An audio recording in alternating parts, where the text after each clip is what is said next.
On tonight's program, we talk about the new Foundry featured episode series. So far, the response has really been excellent overall. Seems like. Dialogue tags and the various ways to use them. Like, I often use it for stage directions, or for a description of something that, like, I want people to know what something looks like up close in their hand. And what predictions do we have for the coming year? We're going to see a lot. I don't know how much new tech we're going to see, but we have heard them talking about wanting to bring in new tech. All ahead on the Foundry Roundtable. Hello and welcome to episode 33 of the Foundry Roundtable, a podcast exclusively covering the Foundry for Star Trek Online. I'm your tame Foundry author, Drogon1701. With me is a man who was furloughed this week from his other job as an NSA spy, Greendragoon. Was I not supposed to say that? We don't talk about that. We also have a man who once claimed to be Tom Clancy's second cousin once removed on his mother's side, Markhawkman. I can neither confirm nor deny that. And the real-life inspiration behind Breaking Bad, Hippiejohn. Whoa, no. No, wrong drug. Wrong drug. Before we get into anything in particular tonight, there's one thing I forgot to do last week, which is say that Hippiejohn has gotten involved in another podcast. We're not viewing this as a traitorous act, but rather something kind of cool. I thought I'd give him a couple of minutes here to plug it a little bit if he would like. Keep on trekking live on Friday nights for me Mountain Time. It's 5 o'clock till 7. So, for people on the East, it's 7 until 9. It's just kind of a Trek podcast. I'm the co-host. I try to keep all the trains running on time and stuff like that. It's another, so some other fools gave me a spot to talk about my opinions, so I do on Friday nights live, 5 to 7 on Black Star Radio. That's what I'm doing. Sounds like fun. It covers news, and that's basically, it covers news, and every week we watch an episode and have a chat about the episode. That's it. I think that's kind of cool, actually, and I tuned in a little bit last week because I was stuck late at work, but enjoyed it, and I think I will listen in again if I have the time. Right on. Well, we only have really one bit of Foundry news this week, which we talked about last week as well. The Purity Foundry feature series has launched. Purity 1 of Denial is out by Zorbane. The mission is spotlighted, so it's easy to find. Second episode, which will be by Bazag, is coming out on Tuesday. So far, the response has really been excellent overall. Seems like. As of Wednesday night when we're recording this, it has 616 reviews, and that's in, I don't know, what is it, like about 30 hours that it's been up, essentially. Yeah. It's pretty good, I'd say. Overwhelmingly positive feedback, 447 5 stars. That's just incredible. So I think people are really responding to what we're doing. And I wanted to ask, they like the general story. Apparently. But I wanted to ask Mark and Greendragoon, since they're the two of us who have not been involved in this series. I don't know, what do you guys think of this project? I like the idea of the project. I haven't actually played the mission yet, but I like the concept behind the project. Yeah, I mean, I'm definitely looking forward to play it. I haven't had a chance yet. I've just been busy. But yeah, I mean, more power to the Foundry.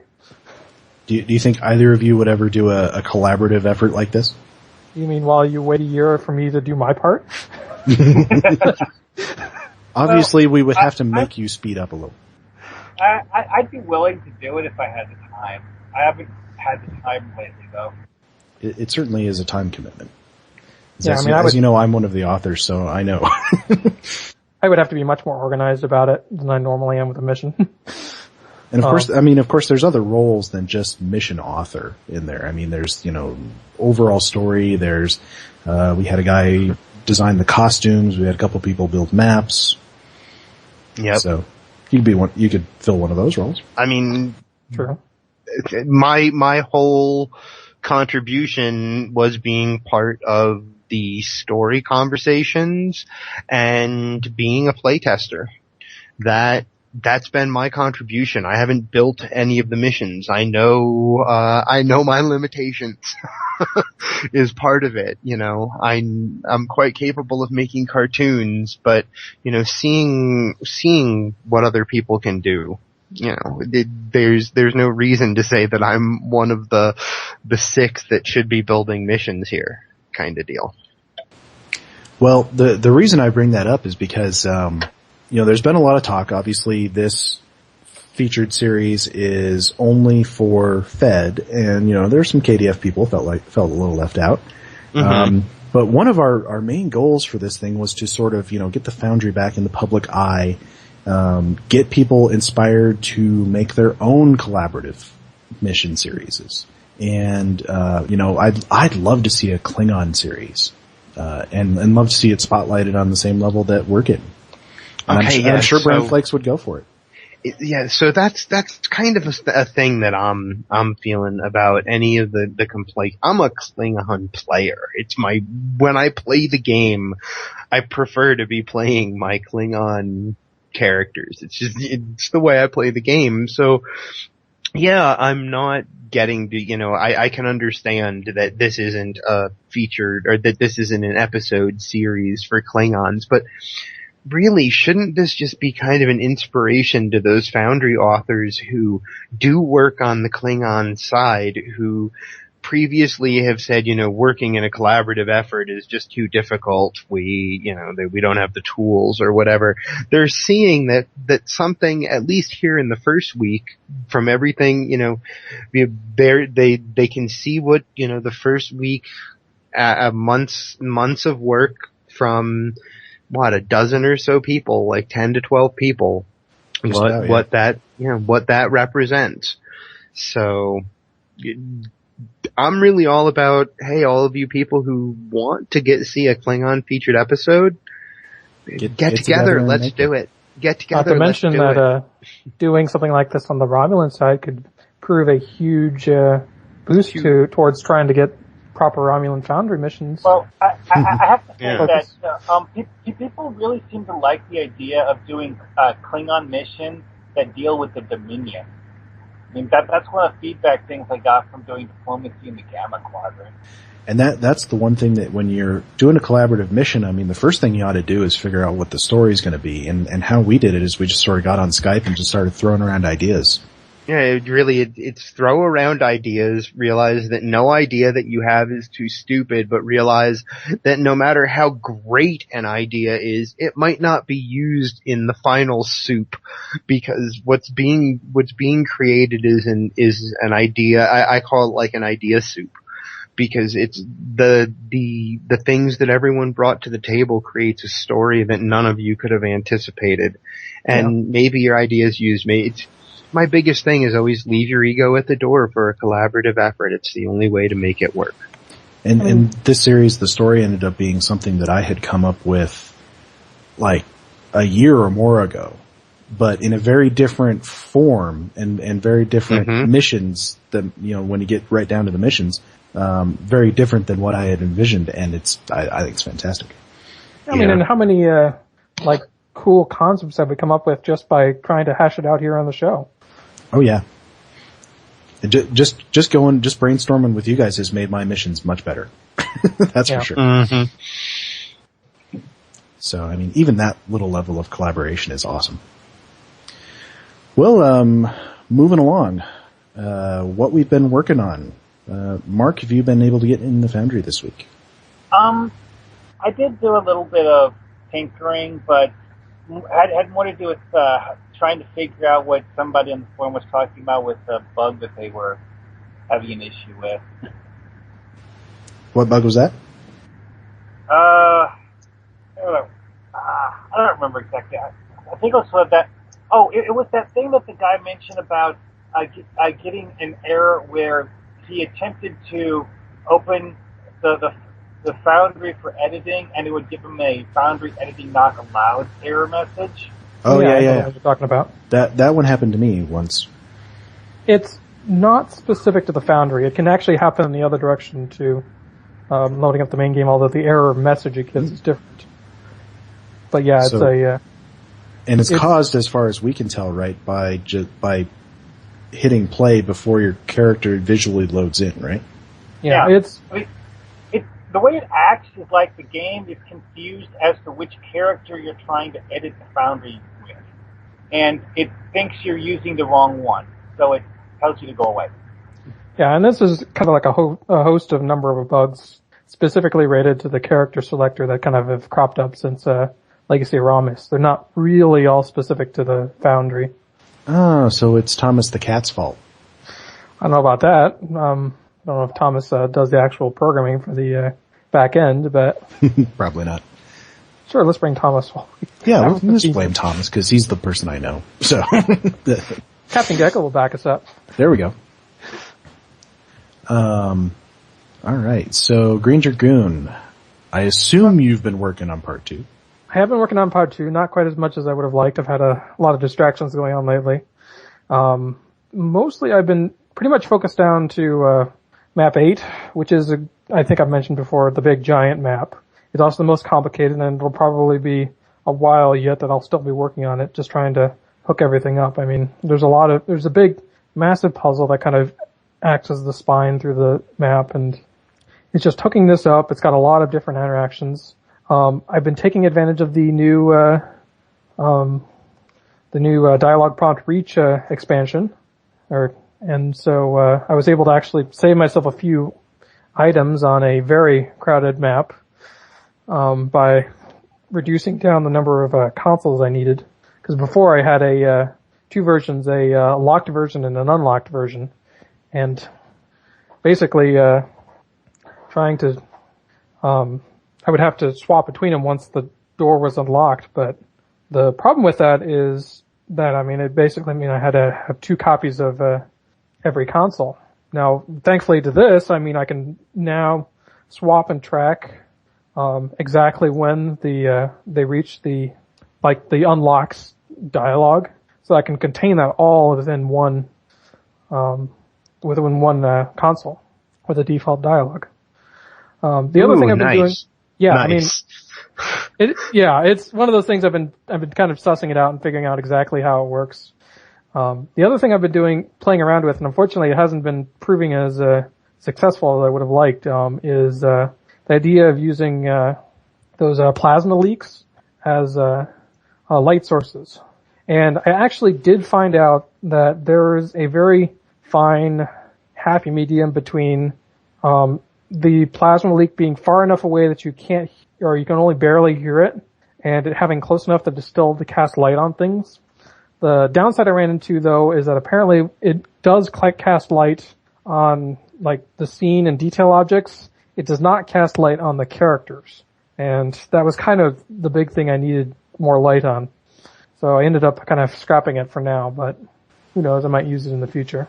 That's odd, but useful information.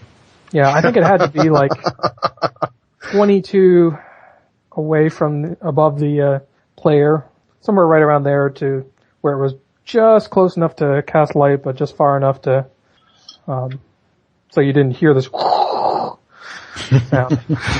I guess it'd be a lot more fun if you had an environment where you had a reason to have a loud whooshing noise.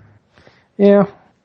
Well, like I said, I mean, if you are looking to kind of add a little bit of accent light to your custom interior map, it might be workable for some people.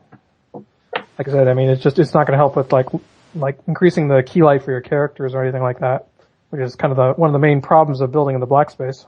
Hippiejohn, what have you been working on? Well, I avoid building in the black space, actually, for some of those reasons.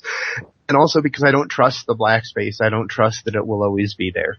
For some reason, when I started building in the Foundry, actually, I felt that way. And then when the most recent update shrank the black space and killed some maps and stuff, I was like, aha!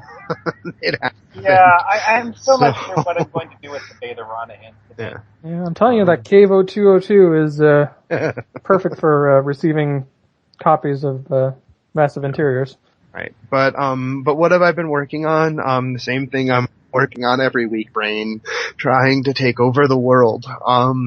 Actually, at this point, what I'm working on is really what I've been working on every week, a little bit at a time, and now I'm just working on it more at a time. So every week from here on out, I'll have more to actually talk about, because the deadline for the challenge, the latest Foundry challenge, where the whole thing is your plot has to center on going to the past somehow. How far you go and the method of getting there, et cetera, is up to you. So I'm at this point. I've created nearly 50 costumes for this challenge. I am doing more with triggering things to appear and disappear, because someone on the forums, for the life of me, I can't think of who it was, I'm sorry to whoever it was, asked a question about how to use reach markers and what are they good for. And it got me to answering the question of, well, I use them for triggers for things, and I realized they're one of the simplest triggers to use actually on an indoor map, on a space station or a place like that. So I've started saying it's really easy for me to trigger a bunch of things, the states of objects, the states of NPCs and NPC groups and that kind of thing, so that it's not perfect. It's as limited as I can figure out how to do at the moment with the time that I have, but I can have you walking up a hallway, and when you hit the trigger markers, have the NPCs that you're supposed to be on this adventure with, because there's a lot of them, appear around you for the conversation or for the battle, even in some cases that's going to happen, and then using those same triggers for making things disappear and appear around you. So I'm doing more of that, and I finally have all of the maps done, and I'm filling in those special effects occurring where they occur. So that's been really fun.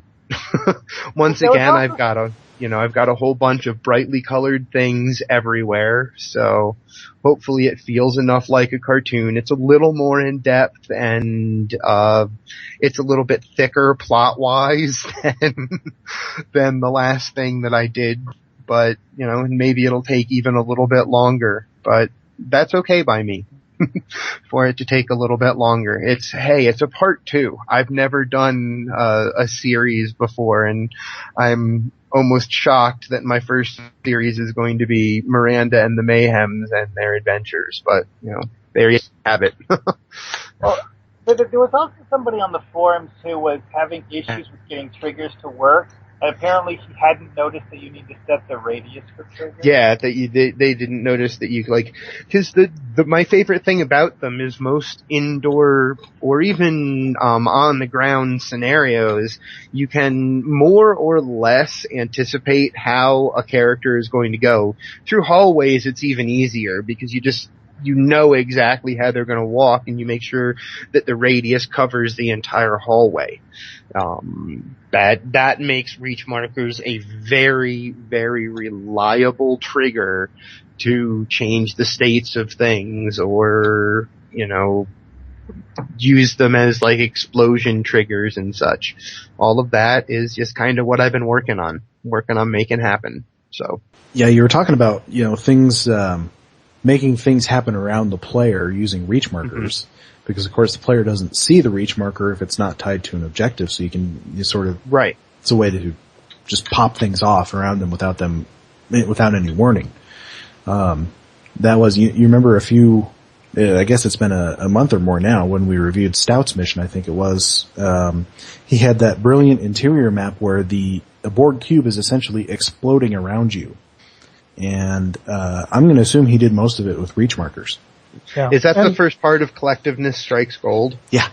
hey, that's when I get back to my now very short list of missions to review.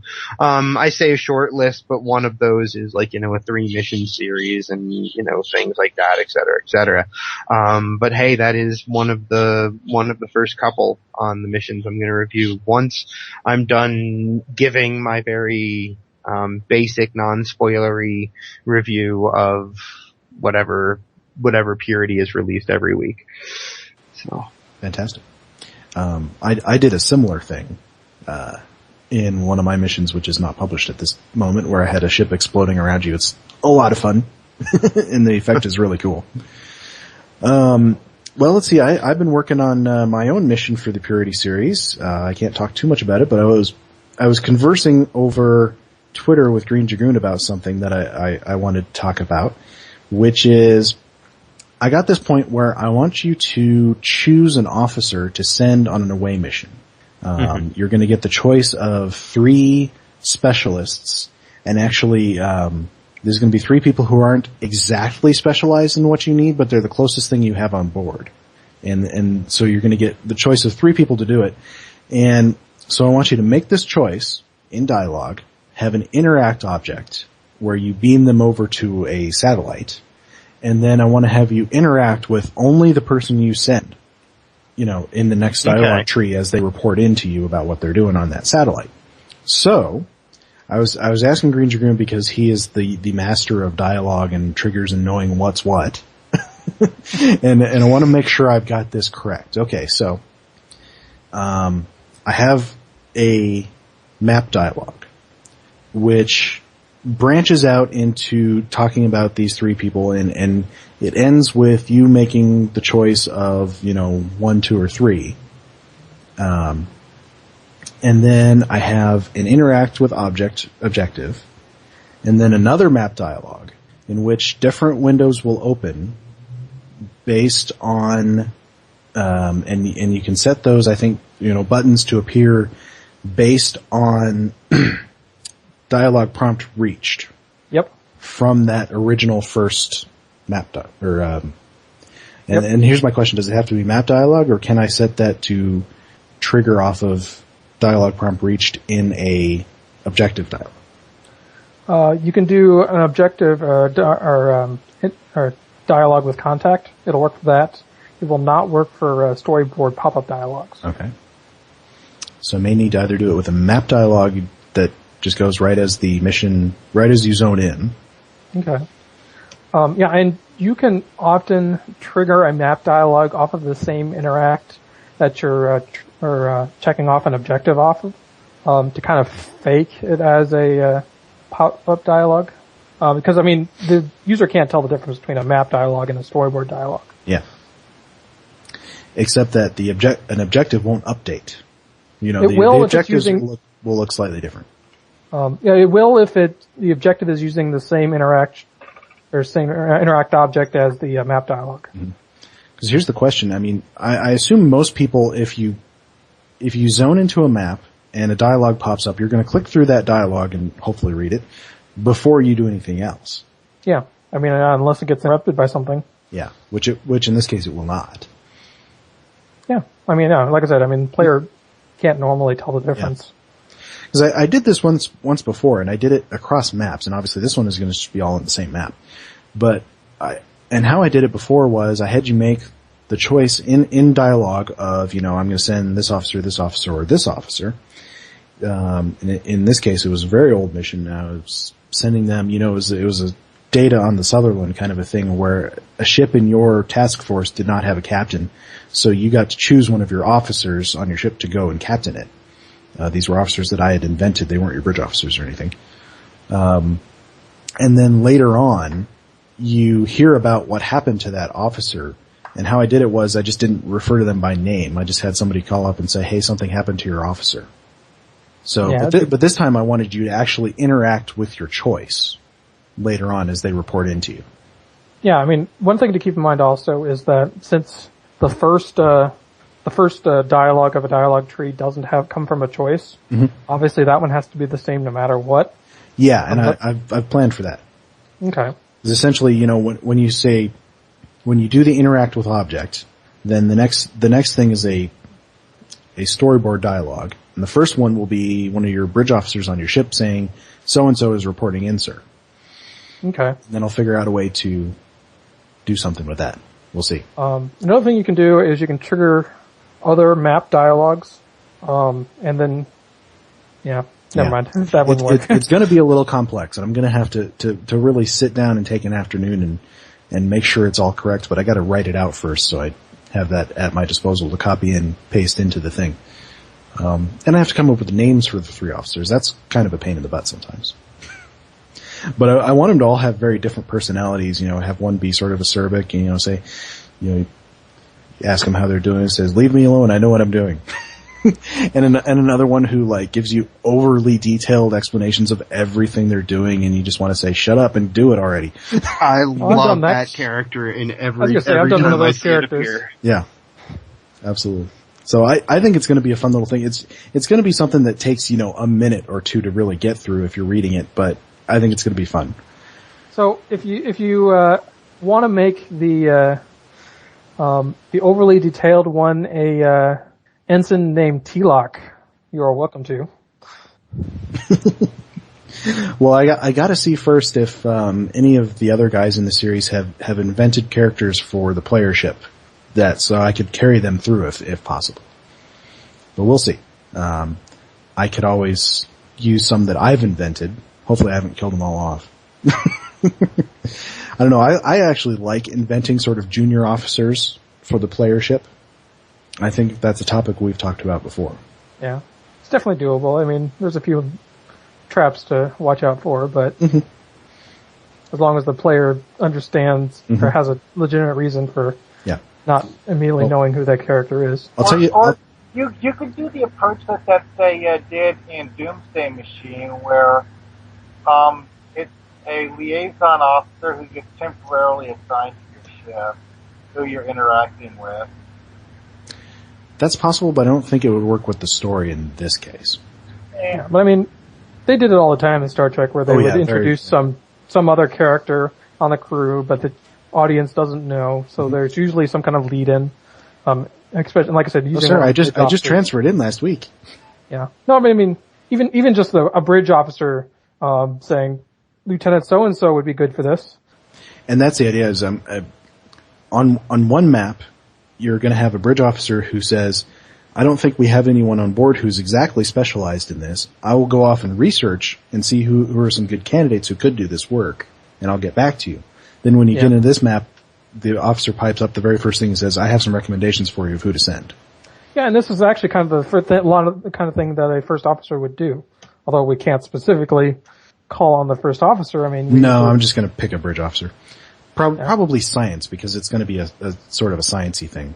Yeah. Well, I don't know. It could be engineering. I'll have to think about that. So, moving on, why don't we do our tech topic? Okay. Yeah. Well, why don't you, since you're the one who actually came up with it, why don't you lead it off? All right. Well, Dragoon was asking about potential tech topics this week, and I said, how about dialogue tags?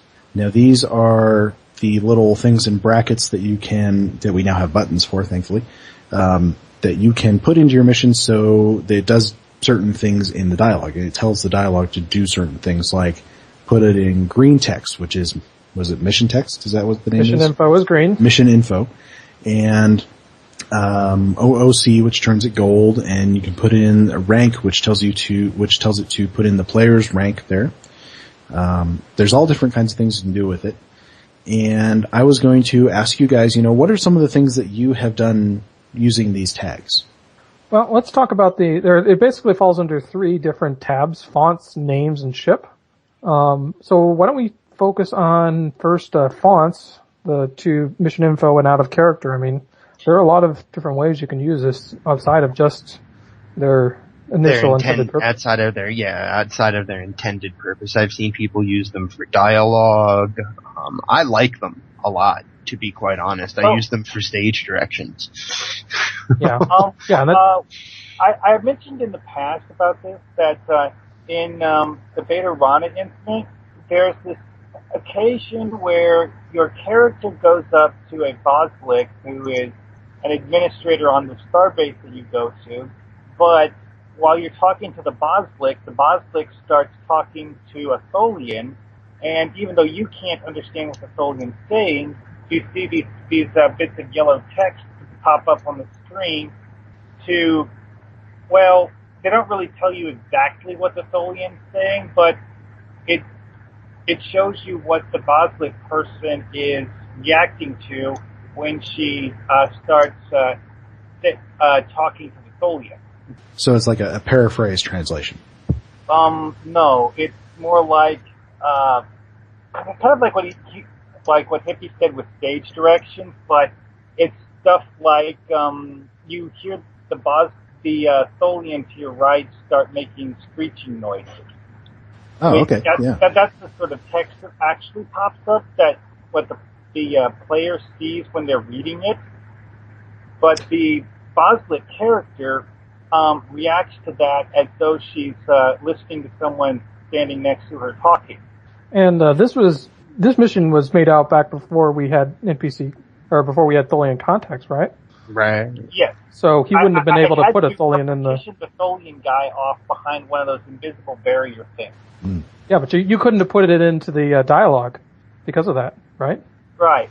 Yeah, you wouldn't have the Tholian appearing in the dialogue window. Cool, though, watching the Tholian captain NPC going through his idle animations while he's standing there. Yeah. One of the things that I've used the OOC text specifically for is instructions to the player, such as if I want them to go somewhere off on their own, I will instruct them to leave their officers here, and click the, I don't know, whatever you call it, the waypoints button, and put them here. Well, that kind of gets under, and a good point is, sticking to its intended purpose, what the different uses of mission info and out of character are. And that's kind of what you just kind of gave an example as what mission info is. It's basically instructions to the player in order to complete the mission, or extra information that they might need as that's it what relates it's to supposed. That's one way it's supposed to be used. Yeah. Mm-hmm. Like I often use it for stage directions, or for a description of something that, like, I want people to know what something looks like up close in their hand. I have no way of making the game show them that, so I'll describe it in a quick sentence in the green text. Well, that's kind of what I always expected out of character. Primary function was to kind of fill in those. I just things hate that need orange. extra. I just hate the orange. That's it. The only thing I would be careful about in that situation is this is kind of how it's used in cryptic missions, so it's kind of the way the player is somewhat conditioned by the time they get into the Foundry. Yep. Is their eye will go to the green text. Yeah, the green text is stuff I need to do. Orange text is descriptions outside of dialogue. Mm-hmm. But we've seen people use them in unconventional ways. Yeah. Something I've been doing, and actually this is something I kind of borrowed from Cryptic, is I mentioned that I've got all of these computer consoles around, and oftentimes it'll be giving systems layout information or system information. So for instance, one of them is, I mentioned you're unlocking doors, and there will be like little status indicators that are like door is locked, door is unlocked, or status unlocked. And so I will actually use out of character orange text as locked, kind of the equivalent of red text. And then when it switches to unlocked, I'll switch it over to green text to kind of give that feeling of status indicators on a console, even though it's text. Mm-hmm. Some of the things I've seen people use it for is captain dialogue. So essentially, it gives you a choice of a couple of different styles of responses in the buttons. Then on the next dialogue, it starts off with what your captain says in gold, I think is what I've seen it in the OOC text. And then it will proceed to what the NPC says in response. And this, if you want to do it this way, this kind of allows you to make a more elaborate set of captain dialogue than just what can fit in that little button. And of course, sometimes, and I've been guilty of this, is sometimes players skip over and don't really even read what's on the button, but they'll read what's in gold text. because it stands out. Yeah. True. So, I mean, that's the reason to do it. I mean, I suppose you also run the risk of confusing the player if they don't realize that your captain is speaking in that gold text. Yeah. Yeah, it's a departure from the status quo, and I think don't want to say I haven't did that in one of his missions. Because he had a bunch of things where you would read this 2 or 3 page long conversation between your character and someone else at certain points in the mission anyway. And that's what he did, was he would have the NPC text in white and what your character was saying in yellow. Yeah. I have a question, Dragoon. It sounds like I'm hearing that departure from the way that missions are done normally, you would advise against it, generally speaking, it sounds like. So I have a kind of this general policy on what I like to call Foundry limitations.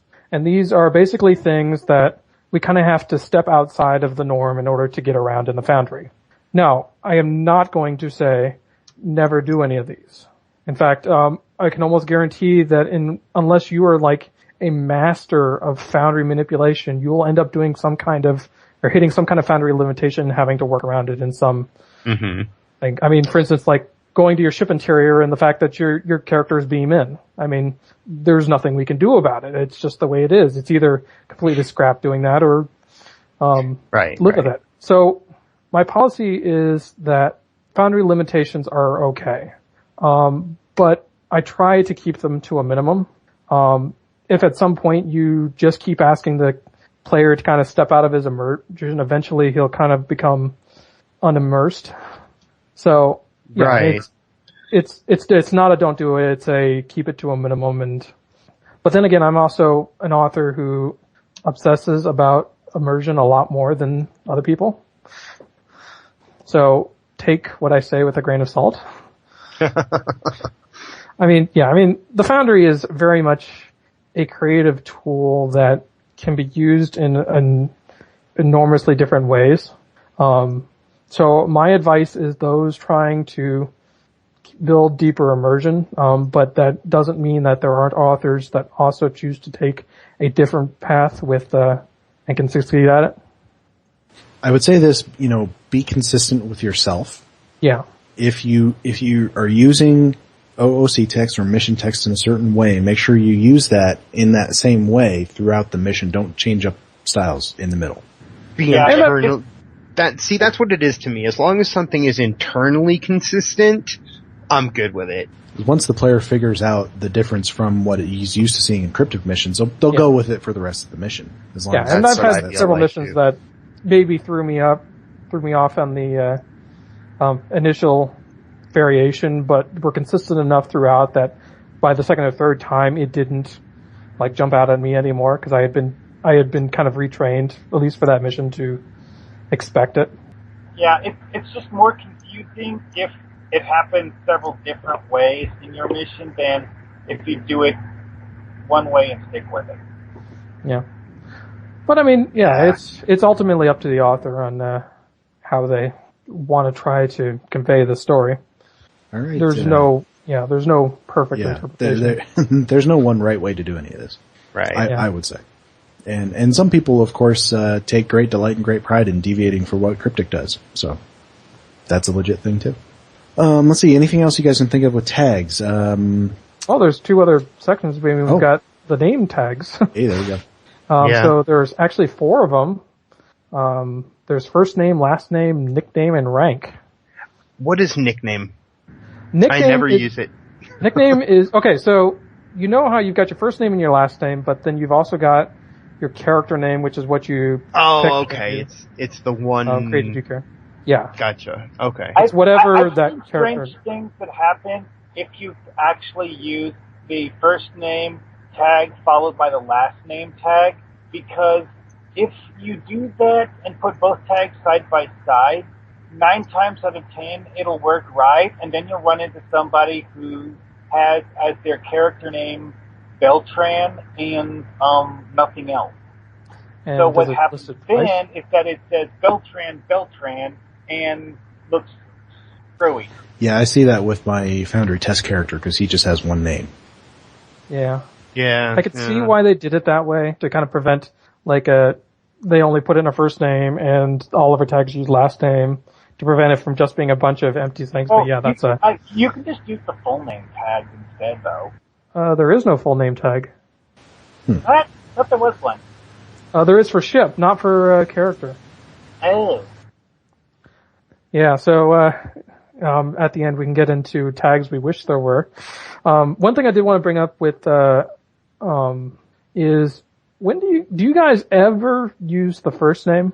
I mean, and if so, when do you use the first name? It's very occasionally. I mean, when the player is meant to be on a first name basis with the NPC. Yeah. Yeah. Sometimes when it's like a superior officer, because you notice, something like, Captain Janeway always called Harry Kim Harry.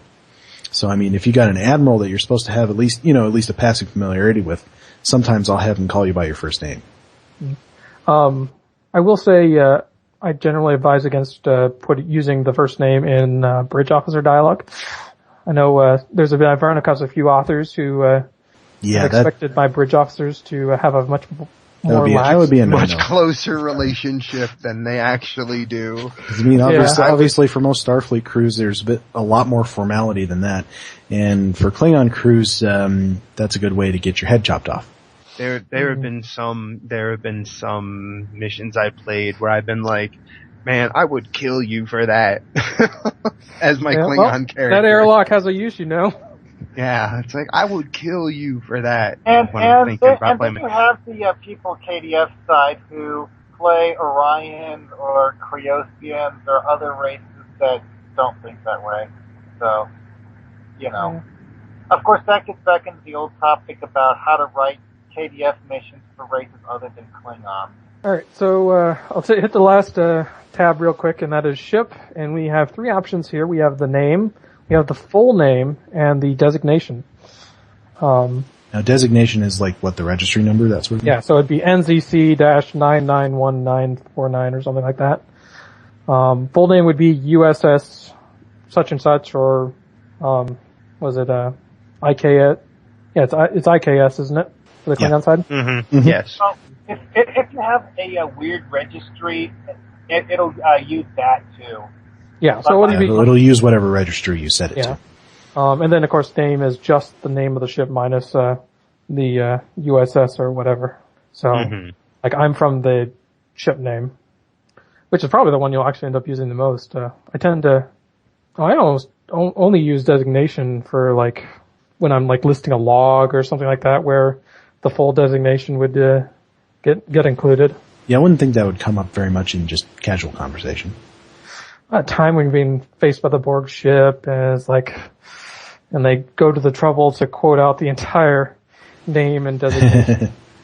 The one time I can remember it being used in Star Trek is in Star Trek 6, when the crew is being shuttled up to the Enterprise in space dock. There's a little flight controller voice that says, now en route to 1701 Alpha. Uh-huh. So, flight controller stuff. That could be a place to use it. Yeah. That's true. I mean, so yeah, there's lots of subtle times that. You can flight use controllers that. use it? Yeah, that was the same sort of thing like what I said with the Rear Admiral earlier, that it's kind of like a formal introduction. Oh, and Mark, you brought up an excellent point, is that, unfortunately the rank will list out the entire rank. So it'll be Fleet Admiral, it'll be Rear Admiral upper half, and you said there was actually a couple of, very odd sounding ranks in the, Romulan side, like Sub Admiral 2 and stuff. Mm-hmm. Ones that sound just a little awkward in speech. Yeah. So you wouldn't say Sub Admiral 2 Talaris. But yeah, it'd be nice if we... I wouldn't say that, but... I mean, that's a great segue into what do we kind of wish that we had for, tags. Yes. Well, first of all, I would like to have the shortened version of Admiral. Four times when it's, it's a slightly less formal situation where you're not addressing someone by their full rank, you just want to shorten it to Admiral. Yeah. I've also noticed that Lieutenant Commander often gets shortened to Commander. Yeah. So it would be Commander Data, would be the shorthand for Lieutenant Commander Data. Yeah. I mean, in the actual real world military, all of the lieutenant ranks tend to get called lieutenants, regardless of whether they're first lieutenants, second lieutenants, etc. Yeah, and we don't have this as an active rank in Stowe for players, but there's actually a lieutenant junior grade rank that which you can put on your rank pips, though. Yeah, they do offer the rank pips for it, but no, you don't spend any time as a lieutenant junior grade, oddly enough. I wish that we did. I really do. I really wish that we honestly, had that as if a rank. If it was up to me, we would spend our entire in-game as captain, and there wouldn't be any admiral ranks. Well, honestly though, lieutenant junior grade you could actually wedge it into the current rank system so that lieutenant junior grade is ranks 1 through 5 or something like that. I mean, that would work the same way as they have rear admiral upper half and lower half. And then in the theory, there's also a commodore rank in between captain and admiral. Mm-hmm.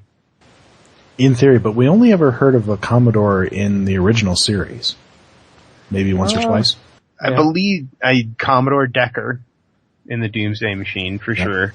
I think it was because it became more... Roddenberry in the Next Generation rolled it more into the actual naval tradition of having various admirals, like rear admirals and upper half admirals and things like that. So I believe that's why it changed. That's what I had always heard. Was that in the Next Generation he just kind of went with what was actually more prevalent in naval tradition. So then where does Commodore fall in naval tradition then? Because it's certainly not. It doesn't exist anymore, as far as I know. So it's kind of appreciated. It was an old British naval rank that, like you said, it was kind of like there you go. Low-ranking admiral. It's just that it was a different word for admiral, more or less. Like with land-based forces, brigadier general would in the old days would be simply called brigadier. In some military. So some of the other tags that I would like to see is a race tag. So you could have an NPC call the player by their race. You could say, you could Vulcan I've never liked Vulcans, and it's just I've never liked whatever race your player captain happens to be. Yeah, the new KDF tutorial and everything. Those missions use something to that effect, but I wish we had that. That's true. I wish we had that in the Foundry. I played one of those as my Orion VA just to see what they were like, and I was kind of shocked when one of the NPCs I was fighting referred to my character as being an Orion. Oh, I mean, it's even more than that. I mean, Cryptic can basically, I think, and they got this with the Legacy of Romulus, they can basically, have alternate dialogue based on race. So, for instance, now if you play through the, Romulan featured episode series with a Reman, I mean, there's options in there for you to say you want to join the Reman resistance. Or OPSEC will make it a plea about being the same race. Mm-hmm.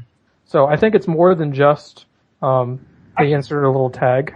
With the vault, there are actually alternate ways to proceed through the story's objectives for the vault, depending on whether you're a Romulan Republic player or not. Well, we've got those. I don't know if you guys have ever spent any time in Neverwinter, but there are specific special triggers. They're like extra triggers on top of the normal ones that basically say this will only show up if you are a certain profession or you have a certain skill. And I can see something like that working perfectly for race. So this dialogue option will only show up if you are a Vulcan or something like that. Or this door will only be openable if you have or if you're a Andorian. Or even things like if your diplomacy is 4 or rank 4. So that particular thing was one of the coolest parts of the 2800 mission series. The first part of the 2800. Yeah, if you had that diplomacy rating, you got some more dialogue options available to you. Yeah, and there was that one scene in the Romulan featured episodes. I think it was when you're infiltrating it was Mine Enemy, where you're infiltrating the Romulan base, and you basically have a chance to talk to the sub commander and basically convince her to go on your side. And it used to be when you first started out, unless you were rank 4, you would end up not being able to talk her down, and you would have to kill her. And I think they toned it down now, so it's not nearly as stringent. But yeah, I mean, it just used to be. I mean, the only absolute diplomatic solution to that was if you had maxed out. Well, yeah, because I mean, when those first came out, they were essentially made for end game players. Yeah, that's true. Players that were already at level 50 and had been for some time, and now they've been rebalanced to come in sort of the middle section when you're 30 something. So a couple of other tags I'm kind of curious whether you would like is what about like a him, her, a his, her, those like that? Mm-hmm. I've run into a couple of times when I have liked to have that. I would also like to have it refer to bridge officers. That would be, bridge officer tag. That would be nice. So I could refer to bridge officers as him or her depending on their race or their gender. Or even just to be able to put in a tag that actually fills in your bridge officer's name instead of just, And if we could, if we could have that in the NPC name, if we could add that. Like the way engineering name, something like that. Mm-hmm. Yeah, I mean, that would definitely be very nice. I don't even know if all of these are in Cryptic's engine yet. I can't think of a specific example of them having that as an option. Then again, they've added a bunch of new stuff with Legacy Romulus so they could kind of do some of the interesting things with like Tovin and whatnot. So I don't know. I mean, it certainly can't hurt to ask. One of the other things that I would like to see as far as tags go is the ability to put tags in buttons. Yes, that would be wonderful. Yeah, because I would like to be able to turn part of the text of a button green if it's the correct answer. Yeah, to a puzzle or something like that. And this is something that Cryptic can already do. Yes, they can already do that. So yeah, I would love that. All right, well, let's move it along. Our first discussion topic that I want to bring up is one that was submitted to us by Stouts. He says, have you ever copied or used another's idea? And if so, have you listed it as your own creation, or have you given credit to the original author who came up with the idea? And I've got a good example of this because I used a technique that I learned from playing Mission by Soridom, who we had on the show a few weeks ago. This is the technique of essentially using a space map as sector space. And you go to a point on the map and you do a trigger that drops you out of warp, does the little drop out of warp animation, and the star system spawns around you. Then you do a little warp out animation. That one despawns, you go to another point, and another star system spawns around you. Now, I don't have a thing in there that says, thanks to Soridom for coming up with this idea. But obviously, I did talk to him about it, that I was going to use it beforehand. So I mean, that partially because, I wanted to make sure it was okay with him to use it. And then partially because, I kind of thought I knew how he did it, and I wanted to make sure I had it correct. So I would say, I mean, as far as myself goes, I would say that anything technical, any technique for doing things in my missions, that's fair game. I don't care if people use that. In fact, I'd love it if people saw something cool in my mission and said, hey, I could do that. Obviously story things, I'm a little more reticent about, I don't want people copying my stories, but if, somebody approached me and said, hey, I'd like to use your character so-and-so in my mission, I'd be perfectly cool with that. Yeah, that sort of thing is awesome. Just because someone else liked your character enough to want to do that. Mm-hmm. So I don't know, have you guys, in your missions, used a technique that you saw in another author's mission? Oh yeah, definitely. I think I've said it before that, I found, Rogue Enterprise's missions to be very, inspirational, just kind of looking at how he takes on technical problems. No, I don't know that I did anything that was, like a complete copy of the exact same, or used it the exact same way. I tend to say, well, he's kind of using this to achieve that, but if I use this, I can also achieve this. I know, for instance, the trick he used did with and it basically intentionally killing the player to have them respawn, is something that Such a brilliant trick. it is a brilliant trick, and I thought of a cool way to use it in a little bit different manner. Now, since you decided to use that cool trick that you saw in other authors' missions, do you feel like you should, maybe put a little acknowledgement to that author in the description or somewhere? Yeah, I mean, like you, my general feeling on technical tricks is that tricks are kind of in this sort of Foundry public domain. If I do come up with anything and I publish it in a mission, it is fair game from a technical standpoint. The Foundry isn't a copyrighted thing, so I mean, coming up with cool ways to do different things is almost kind of a mandatory thing. Yeah, well, things like that would be basically like trying to copyright 6mm bolts. Yeah. But I mean, it's one of those things that the Foundry technical limitations are something that we kind of have to deal with, but it's also one of those things that the more that the community as a whole understands how to get around it, the better the overall missions can be made. So, it's one of those things that from a technical standpoint, we kind of need those to be public domain. I think that's all I can really say. Well, I should say they're public domain only in a certain sense because, of course, Cryptic owns everything. Yeah. So in the sense of another person's character or story elements or things like that, one, ask the person, and two, if you do use it, definitely say thank you.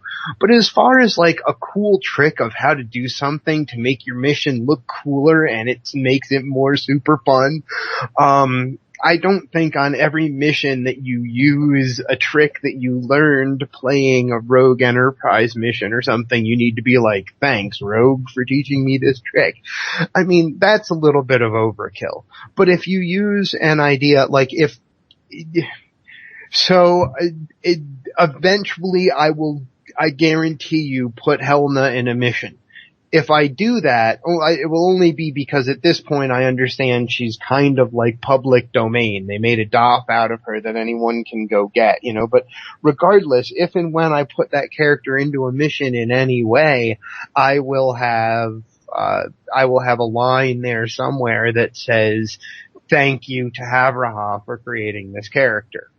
That's because I'm using someone's like creative, thing that their mind made, but as soon as they put it into the Foundry, part of signing that little, like, part of accepting the EULA is anything I put into the Foundry is now owned by Cryptic and you don't own it anymore, so people can do stuff with it. It's possible. Yeah. Lawyers will never become involved in this. Exactly. So the best you can do is the things that you feel like you should say thank you for them, because honestly, gratitude is one of the most amazing things in life to experience. Being thankful for something is awesome. So go do it when you feel like you need to. But if just using a trick that you learned, no, the fact that you learned that trick is the gift there, and like the community gift. Playing Rogue's missions have given me some ideas too, and eventually I'll be able to wrap my mind around ways to make it happen. All right. Let's see. Moving on. Hippie, you had a topic for us, I think. If I recall.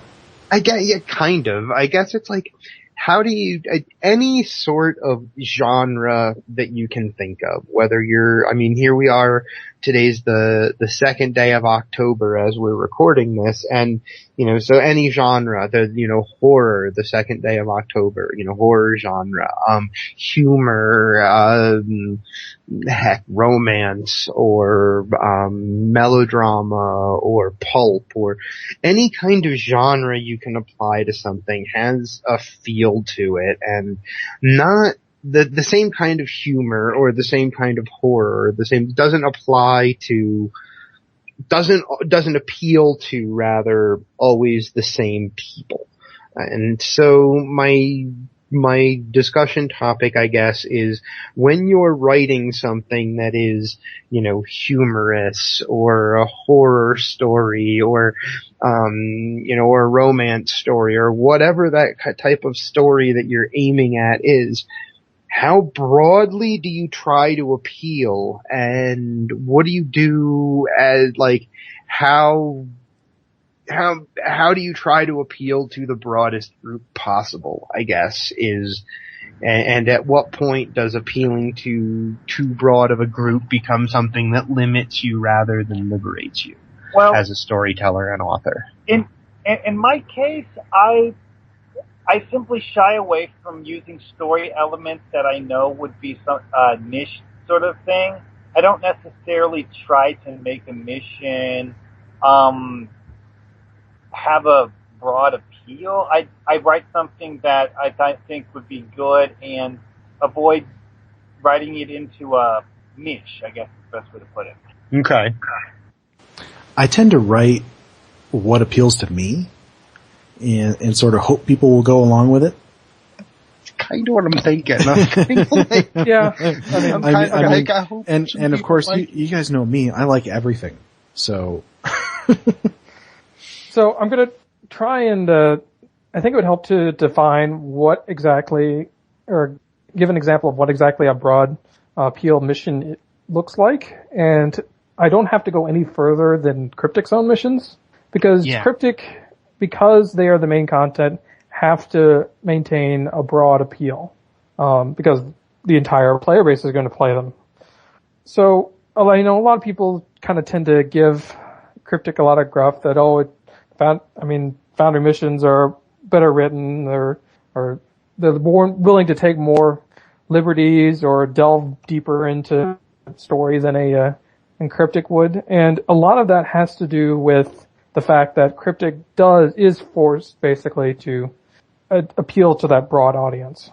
So in getting back to your question of what is the downside to trying to appeal to that broad audience is, it limits the amount of creative, unique things that you can do. You can't kind of pursue a very niche idea like you can. Your missions kind of have to follow more of the summer blockbuster theme of writing than they do the the Firefly form of writing.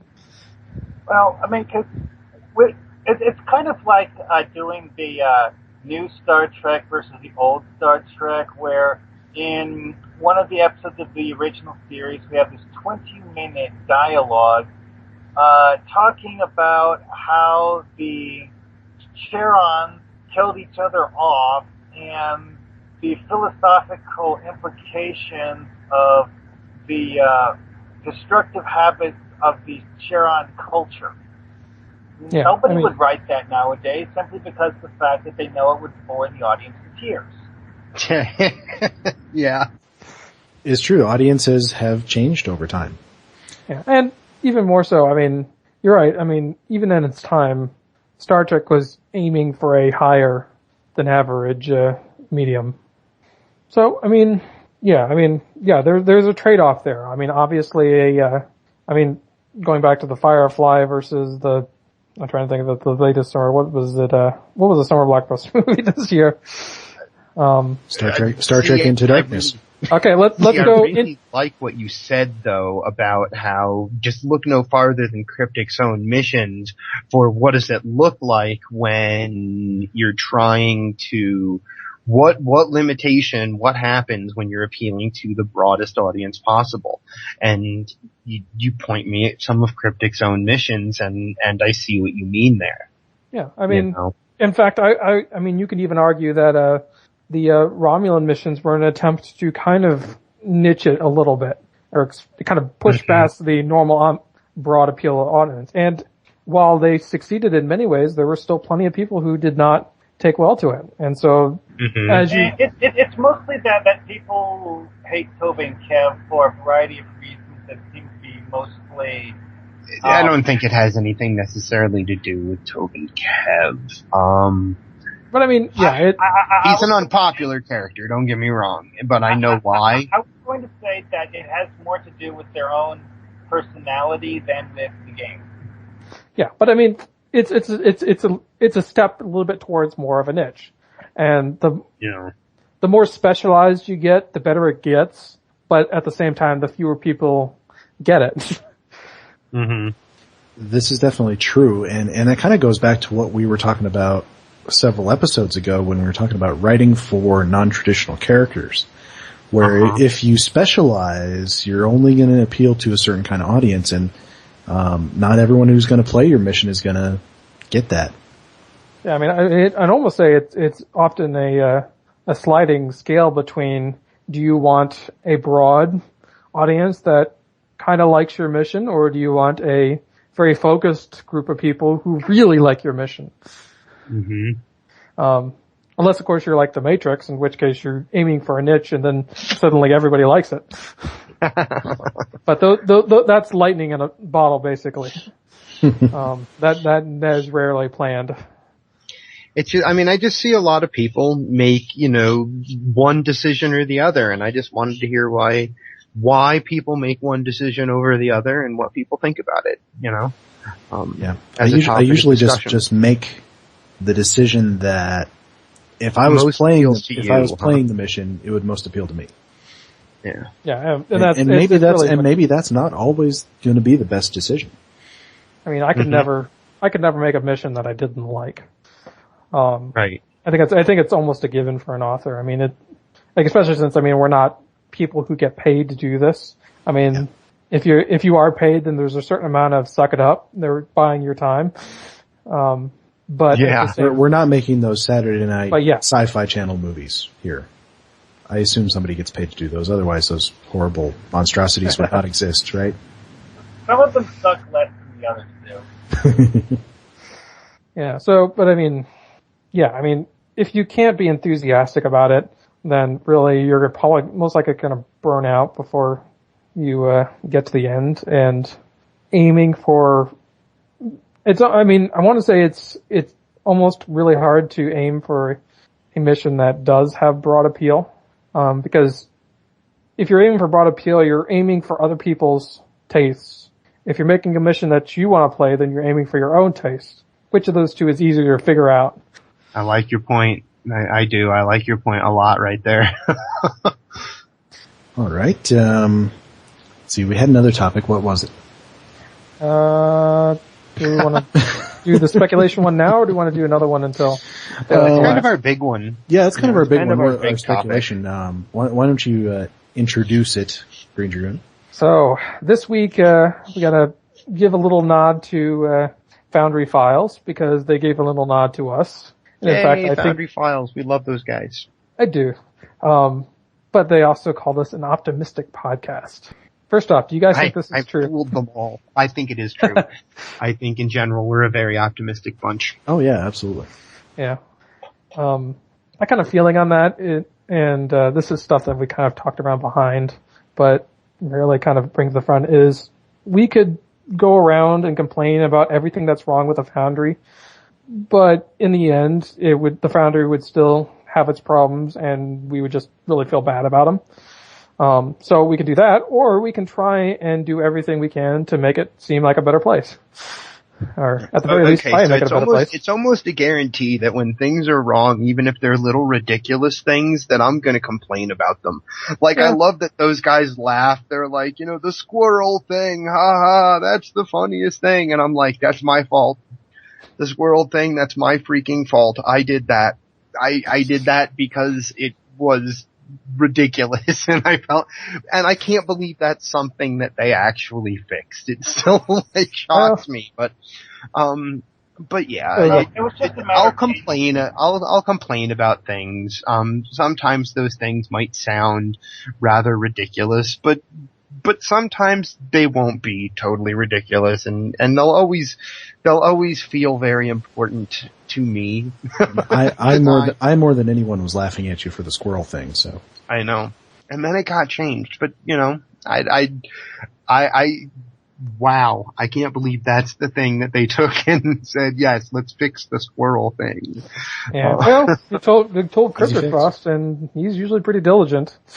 But we also we also told them why it was important, not because it's, not necessarily even because it's important to us, because literally we're there and we hear Cryptic Frost say, hey, it's an internal thing. We had them named squirrels when we were playing with them, internally here. And so, we heard him say that. Great. So we know the answer, and, it makes us giggle. But for other people who come into the game later on, it might be important.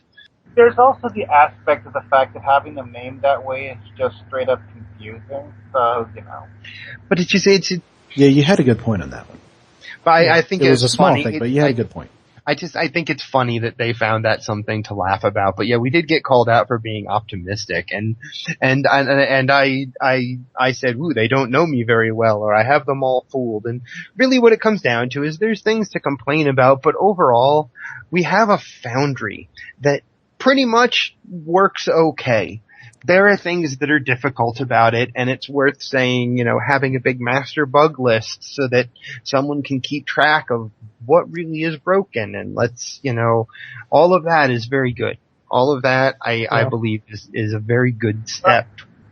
We have a Foundry. How can we not be happy? Here's something that I've never actually discussed, I don't think ever, is comparing the Star Trek Online Foundry to using the StarCraft mission editor. Because, in certain ways, the StarCraft mission editor did something similar. It takes a lot of the background coding stuff and does it for you. Right, but it lets you set up a map, it lets you set up objectives for the player to achieve, and whatnot. Of course, there's several issues with it. Like, one, you don't get to choose which of the armies on the map the player spawns with, apparently. I could You used to be able to do that. I only ever tinkered with it a few times, and it's been years, so, So, Greendragoon, the other part of the... This happened to be their 1-year anniversary, and they took the opportunity to make predictions for the next year of the Foundry from now.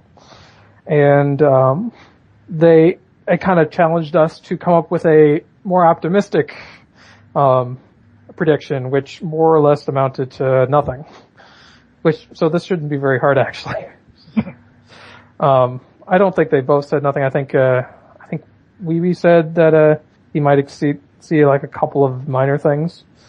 But let's open it up here. 1 year from now, so let's say the beginning of October next year, what do you think will happen to the Foundry in that time? Okay, so do they really want as optimistic as I possibly get? Because I can hit them with something they don't expect me to hit them with. I would say, just say what you really think. Here you go. Could you convince yourself that it might happen? This is what I think actually might happen based on history. Now, I'm going to say based on history because very recently with the launch of Legacy of Romulus, the Klingon faction got leveling content and PvE content. Now, it's not perfect. I know that it's not perfect. I know that we still don't have enough costumes and that stuff is still broken all over the faction. I get it. Other KDF players who ever listen to me, I know. I get it. I understand that the faction still needs work. But we did get this giant update of some really great new missions. Now, story-wise, from my personal sense, I think it's the best stuff that we got. I think the new Klingon story and the way that they wrapped it in together, which I'm pretty certain a lot of it was Dan Stahl.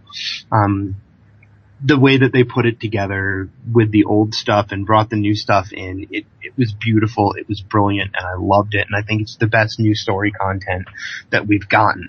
Now, he started talking about that a while ago as saying, look, I really am a Klingon fan, I'm not joking with you guys, I really am, this is the truth, this is what I really want to accomplish. And then as we started getting closer to them actually being able to accomplish it, he started talking about it more in detail. It was about a year out that he started talking about it in detail. And then as we got closer, he started talking about it in more detail about why it was his favorite thing. And he started doing things like going on Gates of Stovecore. And so here we are. We have a... Now apply all of this kind of history to the Foundry. You know, so what I'm saying is Stahl started talking about it, things started getting talked about, boom, there's this cool new Klingon stuff, even though, you know, like I say, I admit things aren't perfect. But that all, like the history of things, I see how they talk about things and how things start to happen. It's not a lie to say that it's kind of weird that Cryptic Frost pays so much attention to the Foundry. 'Cause he does. Which is great. Now, maybe that's just because he loves the Foundry and he pays a lot of attention to all of the bug reports that we make. That's super. But from a company sense, it's kind of weird to me that he pays so much attention to the Foundry. It's cool that he does, but here we have a QA guy who pays a lot of attention to the tool. Then we have very recently, as Season 8 is starting to approach, Gecko starts making tweet leaks about we're going to, you know, he's in meetings talking to people about the Foundry. Gecko is the lead designer on the game. He's got everything in mind. It's all in his purview somewhere as much as it is in anyone's purview. He's the lead designer. If he's in on the meetings, these are important meetings. And he talked about the fact that, you know, hey, pretty immediate, the things that he talks about being pretty immediate are, of course, going to be the closing of new exploits, which I know are out there, naughty exploiters. But they're starting to talk about the Foundry. We have a dev, so they want me to speculate what we might see a year from now.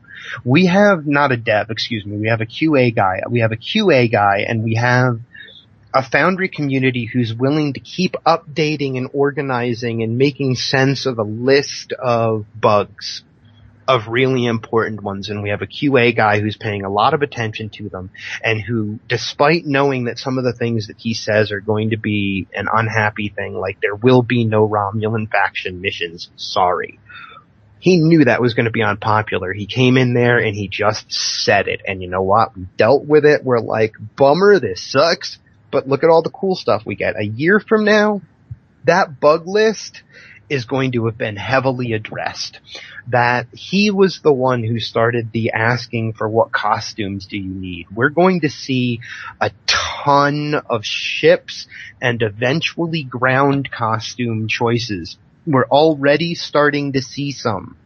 There are more than just ships appearing. There are new costume choices in and among the NPC contacts I'm discovering as I'm making my missions that they haven't told us about, which, again, tell us about these changes. Tell us what we're getting, please. But I think that's what's going to happen, is we're going to see a lot. I don't know how much new tech we're going to see, but we have heard them talking about wanting to bring in new tech. So I think whatever ends up being possible, we're going to see them bring in. And I think optimistically, we're going to see some new tech. We're going to see a lot of new assets, a lot of new costumes, and we're going to see them actually care a little bit and show us that they do. But I don't think it's going to be huge. That's my guess. You and I are actually in various. I don't know how many of the Foundry bugs will get fixed.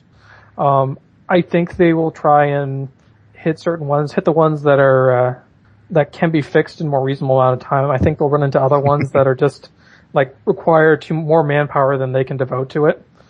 I think Romulans at the moment are under that category. Right. Yeah. I think you're right. I think we will see one big fix. In fact, I'm going to make the prediction for Season 8 that one big feature, or the one big feature, I'm sorry, not fix. One big feature I think we will see for Season 8 is the Nudger. I think that's the most likely thing that they'll get in there that'll have the biggest impact. You just want the Nudger. No, I'm serious. I mean, okay, Dan gave 2 examples for tech they wanted to bring over from Neverwinter early on. I know, and that's one of them. Yeah, well, one of them. The other one is our custom interiors, and I know that is not a small task. And in fact, at one point during, I think it was one of Dan's interviews, he'd made comment about the process of looking into tech to bring over from Neverwinter, and he made the comment, "We're realizing that is a much bigger task than we originally thought." And I personally took that to mean we wanted to get in the custom interior editor, and then we discovered just how much work it's going to be to retrofit all of those interior pieces to fit into a grid system. I mean, you're talking a lot of artist time in there, on top of the programmer time to get the system in place. So of those two things, I think the nudger is much more likely, and something that we know was on their initial list going into this review. Well, my thoughts as so, I'm not even going to try to guess at a year out, but a month or two out, I figure we'll probably get new assets added when Season 8 hits. Yeah. I mean, we're almost certain to get the new carrier ship that they're going to be giving people as part of that featured episode. Yeah, I mean, we already got the Elaji ships, didn't we? Yes. Granted, some of them are glitchy, but they're there. Yeah, we got Elachi mobs and friendly Romulan and Reman mobs right when Legacy of Romulus launched. Of course, obviously, none of us could use them for 3 weeks. Based on what Mark just said, maybe they are planning like a big costume or like ship and costume drop right when Season 8 hits, and they're waiting for Season 8 to hit, because when it does, they're going to say, hey, check out all of our cool stuff that just happened. I mean, because they're going to be adding boss to the game, and doing an update to the costumes available in Foundry, it would kind of make sense to coincide with adding a whole bunch of new enemy or whatever costumes to the game. Because, adding them to the Foundry at the same time, it seems like something that they might do. They've been fairly consistent about getting us the new enemies fairly quickly. Now that I think what they're doing now is when they add them to the game, they're adding them to the Foundry, which is probably a really wise idea. It just makes it happen. They do on what they ought to do on maps and costumes and anything. Yeah, I mean, obviously there's limits to what they can fit in. I mean, it's not the primary goal. I think for Season 8, the Foundry will be a secondary goal. Like you would see like a secondary reputation system or something like that. I don't think we're going to see a Foundry reputation for a while. No, that's not what I meant. That's not what I meant, but I meant that they set certain goals for each season, and there's usually a primary, and this is the thing that the season often gets named after, but then there are a couple of secondary systems that will get touched up or additions to or stuff like that. And that I think the Foundry is going to be one of those secondary goals. Gotcha. Now, I can see that. Looking beyond, it's better than being a tertiary goal. Looking beyond Season 8, because 1 year actually will include Season 9 as well. I've been trying to guess at remember I said that Dan had mentioned that they're realizing it's a bigger deal for them to get into one season. One could argue that means that we might see smaller Foundry updates for each season as they slowly kind of start to try and move over. I think they got into the Neverwinter Foundry, realized just how much stuff there was to port over. And so they said, okay, well, we can't do all of this in one season. We're going to have to break it up into smaller bite-sized chunks. So I wouldn't be surprised if for the next couple seasons, and I will admit this is actually a very optimistic prediction, but I wouldn't be surprised if for next Foundry season we see smaller bite-sized Foundry updates kind of coinciding along with the seasonal updates.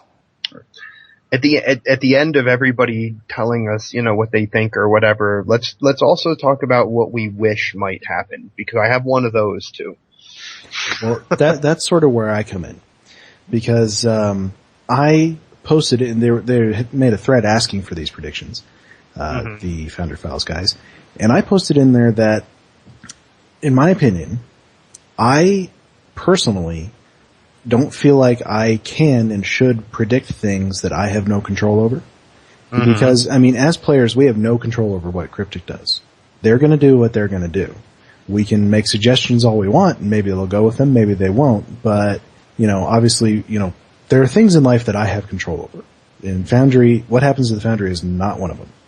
So I don't feel like I can make predictions. However, I have many, many, many, many, many things I would love to see happen, but I don't expect them. I will just enjoy them if they do happen. Right. So, and the thing that I would like to see them most of all is for them to find a way to limit the downtime and damage from big updates. Ooh, I like that. That's a good wish. That would be a tough one. I think they have been doing that, actually, because, let's face it, when have they ever had an update that was as bad as the Season 4 one? Well, it depends on who you ask, because there are a lot of people who just absolutely could not stand those long load times, and those stuck around for 3 or 4 months. I don't know. Well, I don't know that really got to a lot of people. It was a couple months. Yeah. It was 3 at least. Well, it and the almost downtime, defeated, and the downtime, it of almost course, completely defeated me. Yeah, I have to was admit. one of those guys. And I would like to see, and I don't know, maybe more manpower is the thing. If more manpower was on that problem, maybe it would have gotten fixed faster, but I don't know that. Yeah. Obviously, though, is that when Season 4 hit on the live server, the Foundry and everything related to it was completely offline for over a month. We've never had anything that bad since then. Yeah, it's 5 weeks. I know because I counted. Yeah, I mean, there was a lot I was there and I counted. And it was 5 weeks. There was a lot of damage. There was a lot of authors that were fantastic authors that just left and have never been back since. Yeah, well, I mean, my oldest mission is something that I created before then. I mean, I actually wrote out the basic plot of the mission. I mean, I've tweaked it heavily since then, but it's something that I wrote during season. Yeah, I'll tell you one good thing about Season 4 is it gave me time to write a script. Because I couldn't build anything. I just wonder if there isn't something that we as authors can be better about. Because, I mean, part of the issue is identifying these problems sooner. And in fact, and that would be getting on Tribble and actually testing these things, which of course is really hard because most of us don't have. Here's the thing is that the long load times was found on Tribble and reported by Captain Revo. Mm-hmm. It did not receive a response and obviously was not fixed on Tribble. Yep. Now I get the sense that, they weren't going to focus on Foundry related things because of the size of that update. Yeah. And I can cut them a little slack for that. Glitch was that Cryptic had no idea what was causing it, and they decided that focusing on it was unproductive if they were going to have a programmer poke around at it for a week just to figure out what the heck was going on. So I think they decided that it was better to have the Foundry available, even if it was long load times from the pits of forever. Even if it was long, like they figured it was better to have it than to not have it. That's the only thing I can see for it going on so long with them just not addressing it. It's the only explanation to me is why it could go on that long. But you are correct, Greendragoon. I mean, we do need to make sure that everybody gets on Tribble and checks things in the Foundry, especially because, I mean, there's so much stuff that isn't in the patch notes. And, I did get a tweet from Brandflake saying he had passed on that feedback to the relevant people, but we still need to check these things, because otherwise we may not find them. I'm still of the theory that this is Season 8 stuff that's slipping out. That's what I'm saying is, like, maybe this is, maybe they're into, this is the stuff we're gonna see. These new costumes and stuff. I'm looking at the general chat forum right now, and I noticed that they mentioned something about how if you go on Tribble, you can play one of the missions in the Dyson Sphere already. Mm-hmm. Yeah, that was put up on Tribble on Friday. I have played it, and it's pretty cool, I gotta say, even though I think some of the art is placeholder art. That's what Taco Fangs has said. That's what they said, yeah. But it's really cool, and I hope we get some of those assets to play with. I still need to get on and play it. Sometimes you can have trouble finding a group for it. because well, at the moment Tribble's limited to subscribers. Yep. One thing that I would greatly like to see them add is the ability to make space maps that have a ground platform, because that's one of the things that they've been adding in recent updates. Because like there's the mission where you fly a shuttle in a planet's atmosphere, and now the new Dyson Sphere map where you're doing ship to ship combat above this giant structure. Yeah. I mean, and you have to fly around the pieces of the giant structure that you're fighting on. So it feels a lot like a hybrid of a ground and a space map, and it'd be really cool if we had the ability to do that in Foundry without doing tricks like what that one person did to make that giant trench in space to fly through while fighting. Yeah, that's the thing is, like, we have a lot of things that we want, and I prefer not to have expectations, not to have predictions, so that I'm not disappointed if I don't get it, but I'm, pleasantly surprised if I do. That's my outlook on things, and I don't know. Some people call it optimistic, some people call it pessimistic, some people call it fatalistic. I have no idea. It's just how I am. So my wish that I think, I don't really foresee happening, but the thing that Dan Stahl talked about, it's almost a year old now, his interview with Primetime UGC. If you guys remember that, where he talked about a whole sector of space, the founders of the Federation using the Foundry to basically, it was kind of what he was talking about sounds a lot like what Neverwinter is, because he was talking about, like, you fly up to Ferenginar and there are a bunch of Foundry missions that take place on Ferenginar that you then have access to. You fly up to, Beta Z and all of those founder planets that he was talking about that. And so I'm hoping, my wish is that any kind of a big update comes with that idea along with it. He talked about a whole sector block dedicated to something called the Founders of the Federation. And that's just about a year old now that he talked about that. And that's my wish, is that something to do with that, there's some movement on that sort of thing. So I just kind of had an idea, is what if our version of the Harpers was those transport captains flying around in sector space? So if there's ones flying around the Sirius sector, you talk to one and he tells you that he's heard a few things around the sector. That would be cool. And then it comes up with the list of 300 missions. I wish you could interact with those Talarian ships that I see flying around Sirius. Yeah. I think they should put one of those in every sector. Yeah, I mean, or maybe just have like a Federation starship that's flying through, and you can hail them, and they give you some missions you can do. So yeah, I mean, there's lots of. That's my wish, is that we get something like the Harpers, I guess. Yeah. I think it would help integrate the Foundry with the game. Yeah. I think anything we can do to do that more is a benefit to all of us. Yeah. To the devs, to us, to the players, everybody. All right, guys. Well, I think this is a good place to say goodnight. Indeed. Good night, everyone. Good night, everyone. Good night, everyone.